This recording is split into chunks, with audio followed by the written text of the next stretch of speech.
एक सदस्य ने कह दिया माइनॉरिटी इस कानून को स्वीकार नहीं करेगी। संसद का कानून है, सबको स्वीकार करना पड़ेगा। मैं गांधी की तरह इस कानून को फाड़ता हूँ।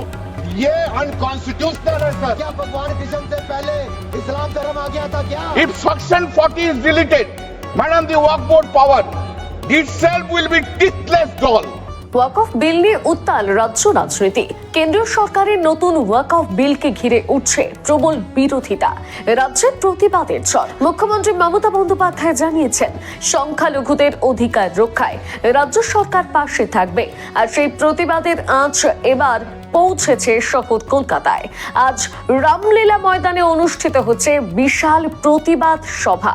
নেতৃত্বে রয়েছেন রাজ্যের মন্ত্রী সিদ্দিকুল্লাহ চৌধুরী।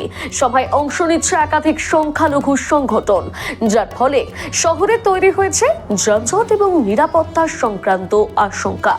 চলুন আপনাদের সামনে এবারে তুলে ধরছি সেই খবরের বিস্তারিত অংশ। সম্প্রতি কেন্দ্রীয় সরকার যে নতুন ওয়াকফ বিল পাশ করেছে তা নিয়ে রাজ্য রাজনীতিতে তৈরি হয়েছে প্রবল বিতর্ক ও উত্তেজনা। বিরোধীরা অভিযোগ তুলেছেন, এই বিল সংখ্যালঘু সম্প্রদায়ের অধিকার হরণ করবে এবং ওয়াকফ সম্পত্তি পরিচালনার ক্ষেত্রে কেন্দ্রীয় হস্তক্ষেপ বহু গুণে বাড়াবে। রাজ্যের মুখ্যমন্ত্রী মমতা বন্দ্যোপাধ্যায় নিজে এই বিলের বিরোধিতা করে সংখ্যালঘুদের পাশে থাকার আশ্বাস দিয়েছেন। এই প্রেক্ষাপটে আজ কলকাতার রামলীলা ময়দানে এক বিশাল প্রতিবাদ সভার আয়োজন করা হয়েছে রাজ্যের মন্ত্রী ও জমিয়তে উলামাই হিন্দ নেতা সিদ্দিকুল্লাহ চৌধুরীর নেতৃত্বে। সভায় একাধিক সংখ্যালঘু সংগঠনের অংশগ্রহণের কথা থাকায় শহরের বিভিন্ন অংশে যানজটের আশঙ্কা দেখা দিয়েছে। অশান্তিকর পরিস্থিতি এড়াতে কলকাতা পুলিশ মোতায়েন করেছে অতিরিক্ত বাহিনী।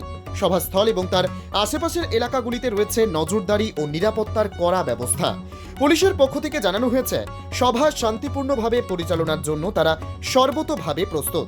ওয়াকফ বিল নিয়ে প্রতিবাদ যতই শহর থেকে শহরতলির দিকে ছড়িয়ে পড়ছে, ততই স্পষ্ট হয়ে উঠছে এই বিল ঘিরে আগামী দিনে রাজ্য রাজনীতিতে আরও উত্তাপ বাড়তে চলেছে।